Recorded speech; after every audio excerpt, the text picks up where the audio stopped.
What's going on, guys? How we doing? It's good. I'm glad to be in New Haven, the most educated place to get stabbed in. So I want free healthcare. Anybody else want free healthcare? Yeah.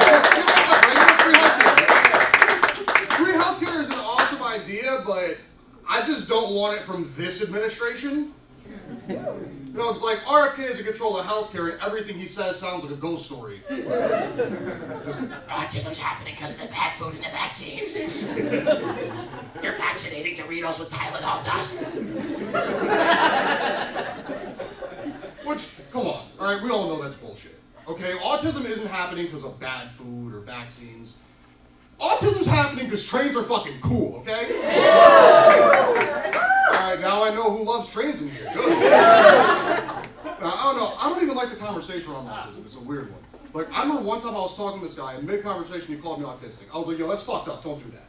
Alright, people with autism go through sensory issues, issues with sound, things that make their lives 10 times harder and sometimes impossible. It's an insult you should never use. And he was like, yeah, Trev, I understand that, but I'm not insulting you. I'm your doctor. Yeah, it wasn't an insult, it was a fucking diagnosis. And what sucks is, like, I didn't even get the strain of autism I wanted either. Like, I wish I got that strain that you bring to a casino, but that's more of an indica. I'm a sativa, I just make shit uncomfortable. Thought I'd be a savant, instead I just ruin hugs. And it's horrible explaining to my family too, just, you know, because like my dad's family's black, mom's family's Puerto Rican, so they don't understand anything with mental health stuff. So like I told my Uncle Dave I had autism, and he goes, like Rain Man? I was like, no, actually. More like McLovin, I got that one. He's gonna fucking ruin this party every time. I don't know, it does lead to some weird situations though, you know, it just makes things awkward. Like, me and my girlfriend's dad were talking a while back, and he was like, hey Trevor, who's your favorite boxer? I didn't even know what to say, so I was like, fucking Creed 3? He's like, yeah, good boxer. I was like, wait, what the fuck? Starts to realize he might be making shit up too. So me and him are both big basketball fans, so one day I asked him, I'm like, hey Bob, you remember that guy from the Knicks, Skippy Williams? And he's like, yeah, Skippy Williams, good ball player. Skippy Williams does not exist. So I guess the point of this bit is that I'm pretty sure my girlfriend's dad is also autistic. And you know, they say girls date guys with traits like their dad. But of all the traits you can pick, you know, she could have gone protector, provider, and she was like, nope, the motherfucker that ate glue in kindergarten, that's mine. Just glug, glug, glug, little buddy. It leads me to some weird thought loops sometimes, though. You know, like the other day, I kept on thinking about this kid I grew up playing basketball with. I grew up playing basketball with a kid whose real legal name was Noriega Davis. His mom named him after the rapper Noriega, who happens to be named after the Panamanian dictator Manuel Noriega. And I know I might be alone on this, but I'm just going to say it. Dictator last names are incredible black first names. What, y'all really going to sit here and tell me that Mussolini Green ain't a first-round draft pick? All right, Pro Bowl safety Gaddafi Williams. DMV supervisor Pinochet Jones. All right, that's I love that joke. I wish I could do more deep cuts of it, but I feel like I can't, though, for two reasons. You know, so number one, I don't know enough dictator names for that. And like, you can't really flex dictator knowledge anyways if you have it. It's the easiest way to get put on a watch list. But number two, and this is the most important part, the thing that I really don't like, the thing that really fucks me up is like, what if I end up doing research on dictators and I find out about some obscure small communist dictator and I realize that I agree with this motherfucker? That'd be terrible. I'm gonna sit at my laptop polishing a gun like, what'd you say about seizing means of production? Man, so I grew up playing baseball. I'm originally from Bridgeport, and I got really good at it. I got good at it to the point where I got offered a scholarship to a boarding school for high school. My mom didn't want to let me take it because she didn't want me to get raised by somebody else. So for years, me and her would go back and forth after that, and I would just be like, bitch, how could you? Up until this one day, like 10 years later, I'm scrolling through the news, and I see an article with a headline that reads, "Priest at Rhode Island boarding school charged with child molestation." So I texted my mom and I was like, "Yo, Lisa, good save." And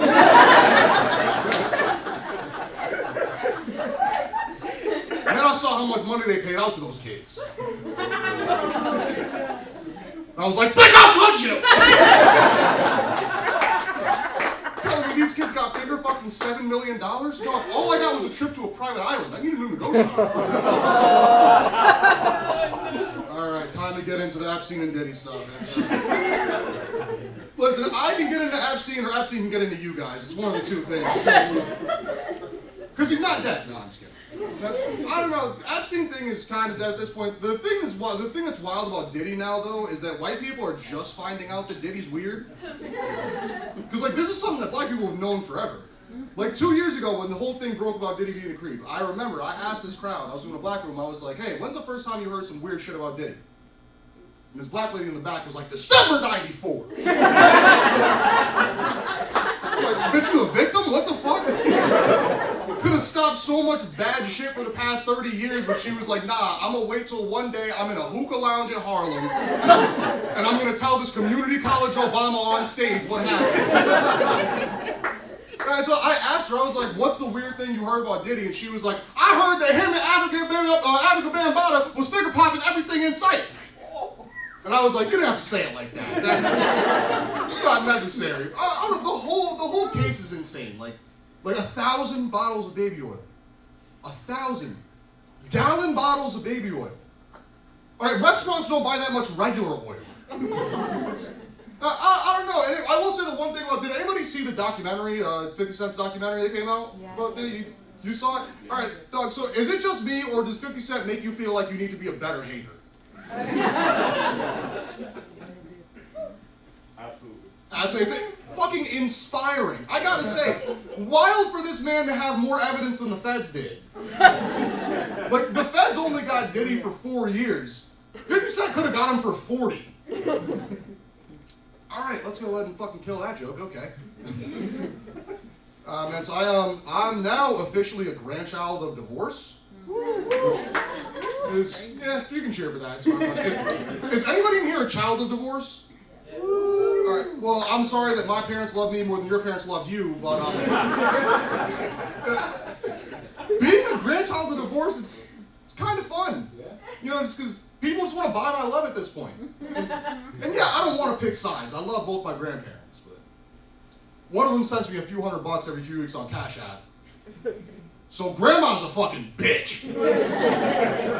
No, I'm just kidding. My grandmother's a very sweet woman, but for $100 I'll talk shit about absolutely anybody. But I don't know. Me and my grandfather really shouldn't even be as close as we are, though. You know, the only thing I knew him for growing up was being the best alcoholic I've ever met. Like, he used to do this one party trick that it always sticks in my mind. It was fucking awesome. He would do this thing where he would fucking, what was it? Oh, he would black out and pass out naked at family functions? Dude, do you know what it's like to go your entire life without getting molested and still know what your grandfather's dick looks like? Right, some of y'all can't even get past the first half of that sentence.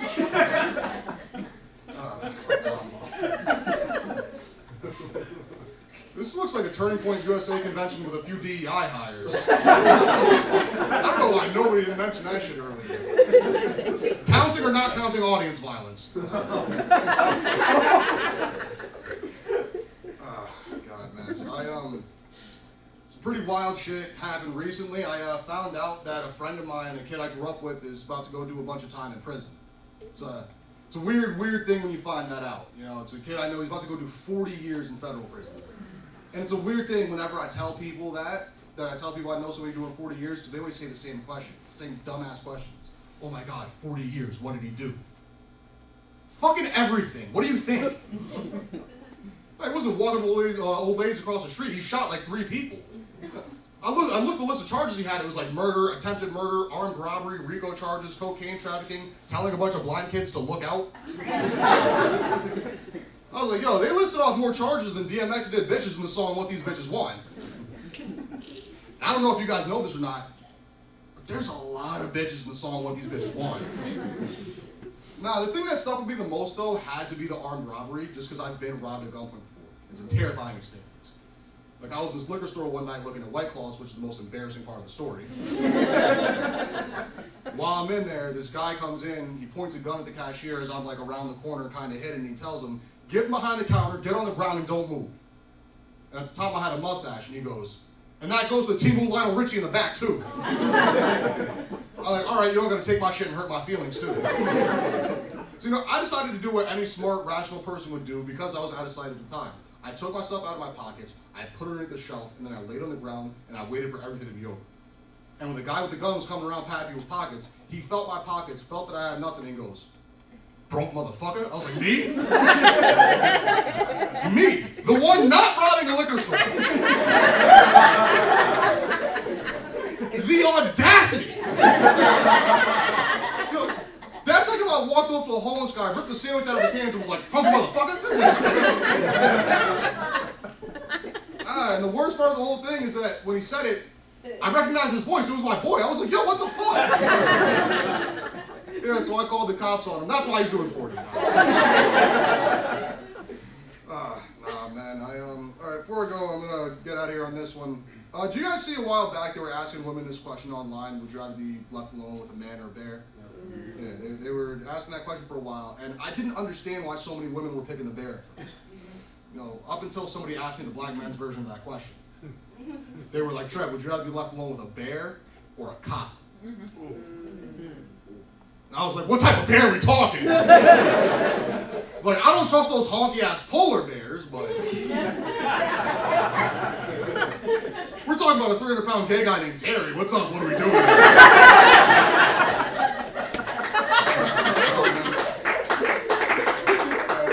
Actually, before I go, I'll get out of here on this one. I just got back from doing comedy in Florida. I get to travel and do this sometimes, and it's fun. But why haven't they burned that place yet? They've tried. Like, I did a total of 3 shows down there. I did one in Melbourne, one in Vero Beach. Both of those were very nice. And then I got to Daytona Beach. And I don't know if you guys know this or not, but it turns out that the home of NASCAR and bath salts is not a nice place. But when I got there, I found out about something really, really wild. It turns out we now have a new genre of rap music out. It's called MAGA rap. It's a real thing. It's a bunch of white guys who basically all they're doing is they're putting on MAGA hats and they're making the most racist rap songs they can. And I think it's gross. I think it's fucking disgusting. I don't care that it's racist. They just have no fucking bars. Like, you know who had way better racist rhymes? Dr. Seuss. Yeah, everybody forgets that Dr. Seuss wrote a couple books that were so racist they got banned. Alright, when do they ban things that aren't fucking cool? No, fuck it, I'll die alone on this one. I don't care. Say what you want, but Seuss was throwing heaters, okay? Alright, 1 fish, 2 fish, can't trust the Irish? Bangs. Alright, the Puerto Rican who can't stop speaking? Classic. I love that joke. I wish that Seuss would have been alive to actually get canceled. Because I want to know what that phone call with his agent would have been like. He's sitting in his house and then gets a call and his agent's just like, Seuss, what do you mean the who's control the weather? Alright, that's my time, guys. Thank you so much.